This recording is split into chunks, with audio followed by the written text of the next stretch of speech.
Good morning, welcome back. Happy Friday. So this week was a little bit unusual for us. We had our Wednesday class snowed out, but I just offloaded Wednesday's class onto you and I said, go watch the video. So hopefully we've done that, or we're going to do that soon. And as I mentioned in the email, you got to watch Wednesday's class to do the projects. So make sure you do the Wednesday material. Today is the 17th. We're covering density. It's going to be yet another application of the integral. Coming up next class, which is Monday right after spring break. Project number 5 is due, and I will hand you project 6 on that date as well. Test 2 is coming up, looks like a little over a week after we come back from break, April 5th. Any questions on the calendar? Okay, then let's jump in here at the top of page 57. Today we use calculus and the methods of slicing that we've been developing to calculate mass. So let's give this a shot. Okay, first an easy non-calculus example. It says find the weight of a cube with side length 3 inches and a density of 2 pounds per cubic inch. 2 pounds per cubic inch. So how are we going to find the weight of this whole cube?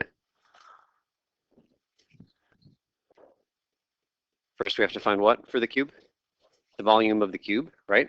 And then once we've got however many cubic inches that cube has, we'll just multiply it by 2 pounds per cubic inch, okay? So the volume of a cube is just one side cubed, right? Length times width times height, but they're all the same number. So in this case, 3 inches cubed. I'm just going to put the units here so we have them. So 27 cubic inches is the volume, and every cubic inch weighs 2 pounds. So what's the volume of the whole cube? Sorry, what's the weight of the whole cube? What is it? It's 54 pounds, right? Okay, so I'm just going to write a tiny little formula here. We know that the weight is equal to the volume of the cube times the density of the cube. So 27 cubic inches multiplied by 2 pounds per cubic inch. And that makes sense. The cubic inches cancel, and we just get the weight as 54 pounds. So far, so good.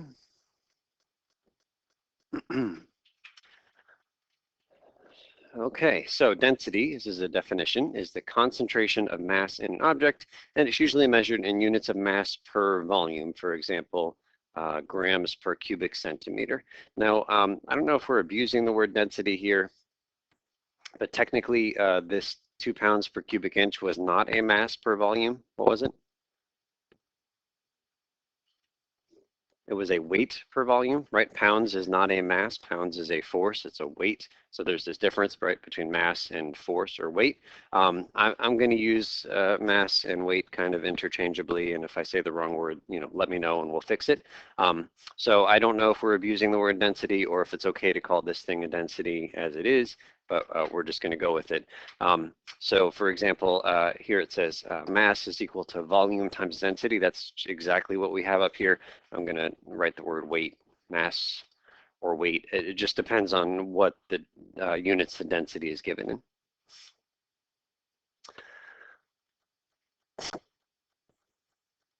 So that's for a 3-dimensional object, but if you have a 2-dimensional object and you're looking for its mass or weight, it's the same idea, it's just not volume, it's area, right? And if it's a 1-dimensional object and you want to know how much it weighs, it's the same idea, it's not area, it's distance, okay? But just whatever, basically however big, however much stuff you have multiplied by the density.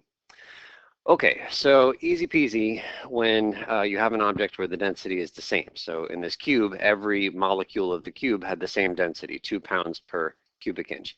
But we're going to do problems that are harder than that, where the density changes. So let's take a look at number 4. So it says an open cylindrical barrel of diameter 7 feet and height 21 feet is filled to a depth of 10 feet by muddy water. Now think about the density of muddy water. Uniformly dense, or does it change? Probably changes. Least dense stuff in this muddy barrel of water is going to be found where? At the top. And the most dense stuff at the bottom where the heavier particles fall, right? Okay, so I'm going to give you some specifics. I'm going to say the density of the water varies linearly with the depth of the water. The density at the bottom is 80 pounds per cubic foot, and the density at the top is 30 pounds per cubic foot. That jives with the kinds of things we were expecting. And we're going to find the total weight of the muddy water in the cylindrical barrel. Is it a simple case here of finding the volume of all the water and then multiplying by the density? What's the problem with that? That assumes that the density is uniform, but it isn't. So we can't do that. What we can do is slice up this water in such a way that every molecule of water that we're looking at has essentially the same density. Now we know that the density is a function of how high, like the depth of the water, right? So we're going to slice this in such a way that we pick only water molecules that are all the same height. So what kind of a slice is that? Vertical or horizontal? Horizontal. We're going to pick a horizontal slice because every molecule in this water, every molecule in this horizontal slice is the same distance from the ground, so it has the same density. So let's give this a shot. So first we got our barrel.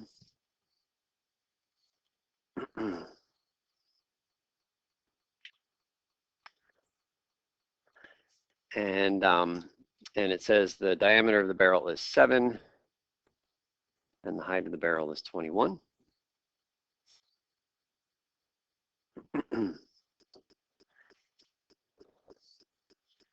And it says that the barrel is filled to a depth of 10. So 10 is here to here. Okay, and now we got to draw a particular slice of this muddy water. And we want to draw a slice that's horizontal. So we'll draw our horizontal slice. This is just at a generic spot in the barrel.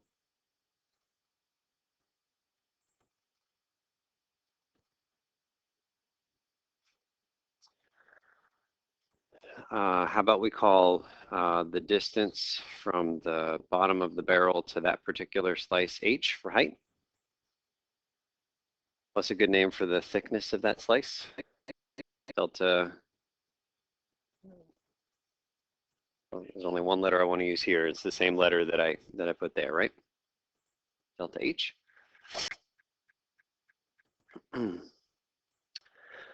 Okay, now, is it true that every molecule of water in that slice has the same density?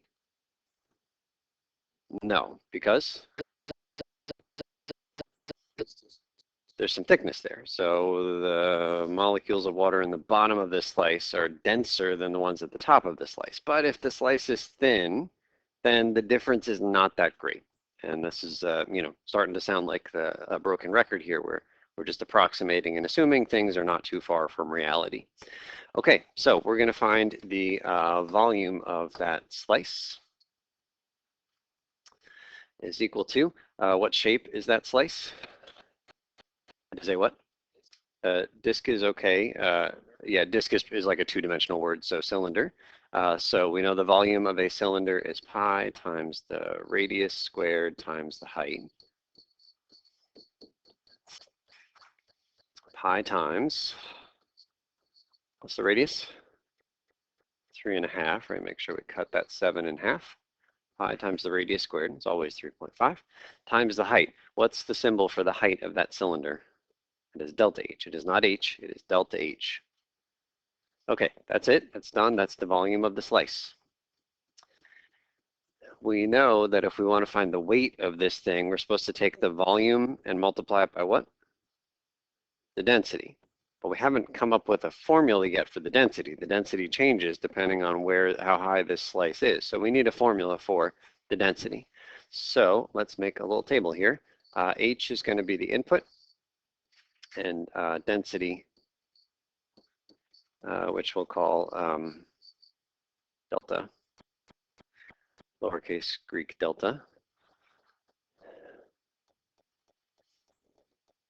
Okay, so it says density at the bottom is 80 pounds. So at that moment, H is 0, and the density is 80. That's given. And it says at the top, the density is 30. How much is H at the top?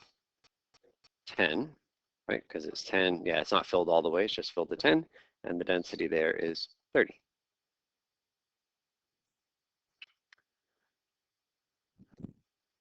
And it says that this relationship is linear.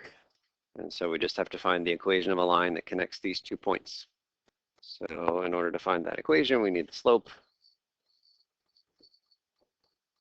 So change in y, 80 minus 30, over change in x, 0 minus 10.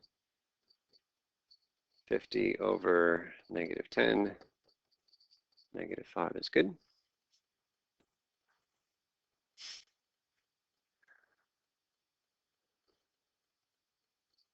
I'm going to use y and x for a second, and then we'll change them to the right letters.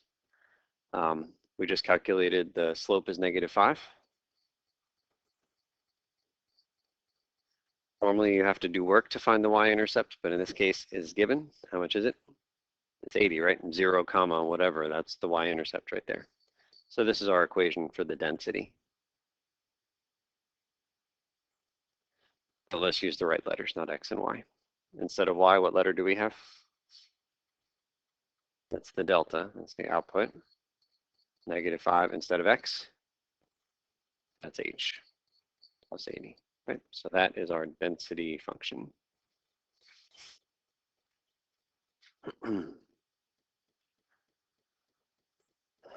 Okay, so again, to find the weight, we're doing the volume of that slice multiplied by the density, assuming it's all constant in that slice. So let's calculate here. The weight of the slice is approximately equal to, and I have to say approximately because the density changes just a little bit in that slice, but not too much. Okay, so it's the volume times the density.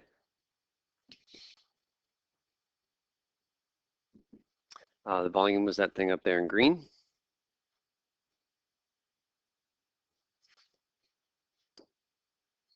Pi times 3.5 squared times delta H multiplied by, what color is the density formula? That's this blue thing right here. The density is negative 5H plus 80.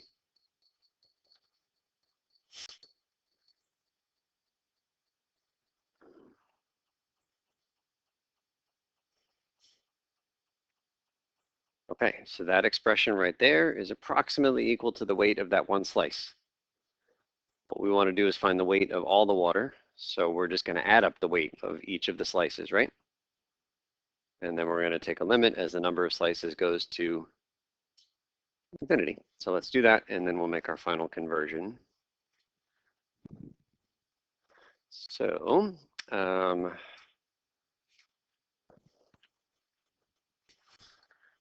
weight of all water equals, it's a limit as n goes to infinity, sum I equals 1 to n of that big expression we just ended with.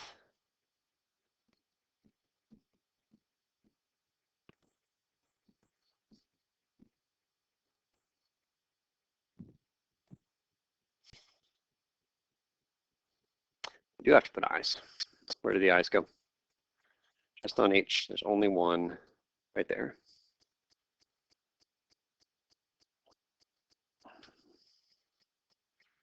Okay, and so that I, again, is just a way of counting the slices. 10 slices, we could just call them slice 1, 2, 3, all the way up to slice 10. That's adding up the weights of the 10 slices, but then let's not use 10, let's use infinitely many.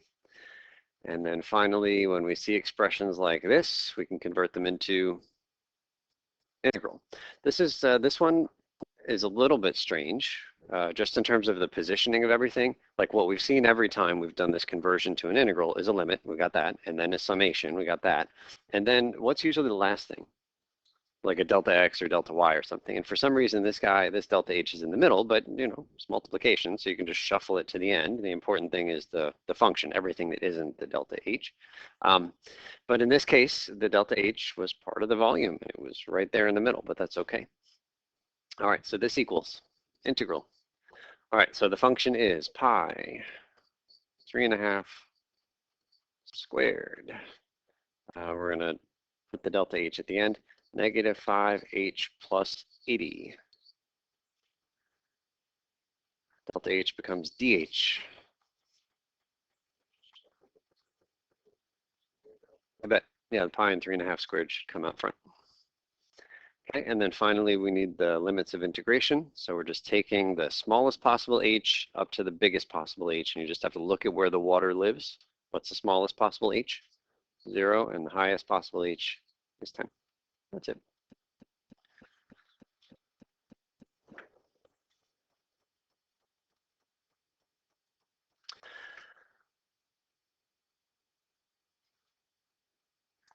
Okay, so I'm going to, I actually don't really care about the number, but I'm going to type this in just so that we have a number. So it's embarrassing to me to type this integral in because we are integrating negative 5h plus, oopsies, clear, plus 80. Why is it embarrassing for me to type this thing in? Isn't this like, this is like the first integral, like some linear thing, right? Like integrals don't, but we'll just do it. All right, 0 to 10. What I haven't done is what?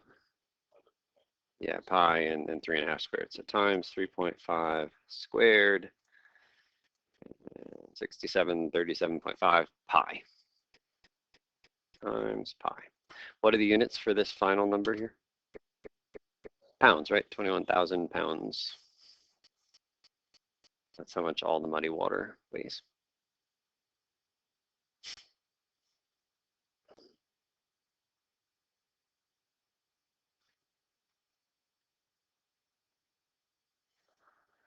Okay, just like with almost all of the other applications that we're going to be doing, that we've done in the last few classes and that we're going to do in the coming classes, we're looking for you to build things just like we did here.